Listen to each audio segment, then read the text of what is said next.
welcome back to Sunny Live Trend. Thank you so much guys for tuning in. Well guys, I'm back again with the Mzansi Soapy Stories and namhlanje sikhuluma nge-homecoming. Ndiyazi guys mangabe kuyi-weekend senze an-update ukuthi yini engasuyilindele ke ey'torweni zakho ke ozithandayo, and namhlanje ke sikhuluma nge-homecoming as I've said.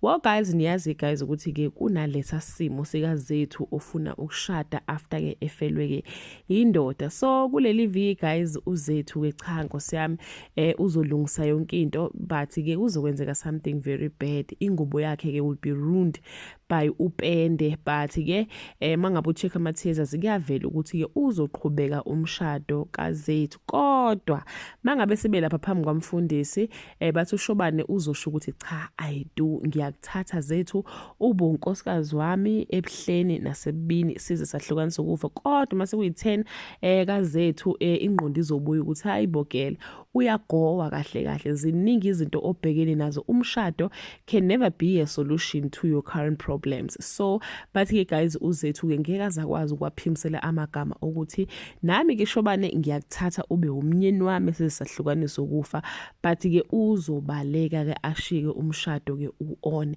And on the other side guys umamkwanyana le ndaba yokuthi ke uzethu uyashada ke imcasule kakhulu ngoba ke umoshela umshado wakhe futhi waze washonelwa na indoda yakhe ekubeni bese ke yena ayaqhubeka ke nempilo. On the other side sibona ke indodana ke indodana kamnyeni kaMangcobo ke guys lapha yana ke iyaqhubeka ke nokufuna ke unkosikazi kaBaba wayo uqondo kuhle guys will try to record yena ezama ke ukulala ke noMangcobo. I don't know guys what will lands uMangcobo in jail, but ke bathi uMangcobo uzobe prison, and mase prison uzozama ukuthi agcine ke attendile ke umshado kazethu, but it's not enough. Well guys, that's all I have for today. You can leave your comment below and share your opinion. Bye.